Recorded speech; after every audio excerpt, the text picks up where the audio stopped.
Bonjour tout le monde! Donc aujourd'hui, je me suis dit que ce serait un bon moment pour vous présenter une des figures très importantes de l'histoire de l'Empress of Ireland, soit la personne qui était aux commandes lors du naufrage, puis j'ai nommé le capitaine Henry George Kendall. Donc Henry George Kendall est né en Angleterre en 1874, puis à l'âge de 15 ans, il a été engagé comme mousse à bord d'un paquebot qui naviguait sur les voies maritimes de l'Australie. À bord du navire, il va assister à un meurtre. Fait qu'il va décider de prendre une petite pause de sa carrière maritime pour plutôt aller travailler dans des mines d'or ou encore à la cueillette de perles. Comme finalement, il ne fait pas fortune, il va décider de quitter l'Australie et de retourner en Angleterre auprès de sa famille qui, elle, pensait qu'il était déjà décédé depuis plusieurs années. Fait qu'après la surprise puis ses folies de jeunesse, disons au début des années 1900, il va reprendre sa carrière maritime puis il va être engagé par la Beaver Line. Finalement, la Beaver Line en 1903 va être rachetée par le Canadien Pacifique qui va décider de garder les services du capitaine Kendall.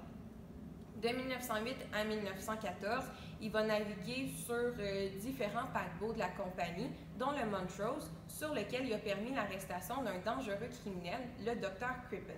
Si cette histoire-là vous intéresse, je la raconte en détail dans une autre capsule que vous pourrez aller visionner.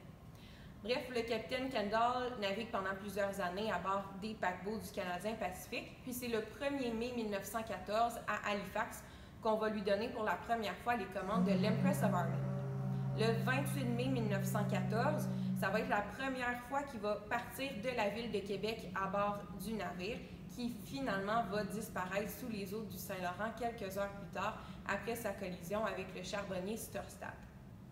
Le capitaine Kendall, lui, va survivre à cet événement-là, mais il va être marqué pour toujours par ce qui s'est passé.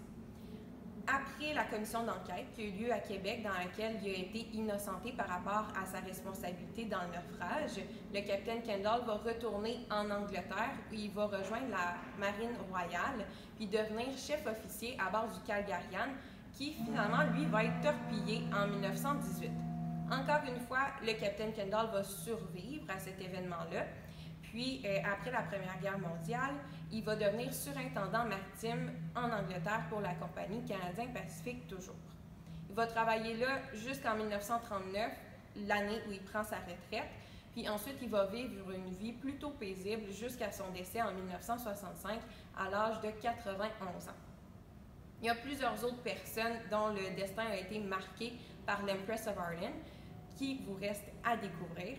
Donc, ce sera pour une prochaine fois. À bientôt!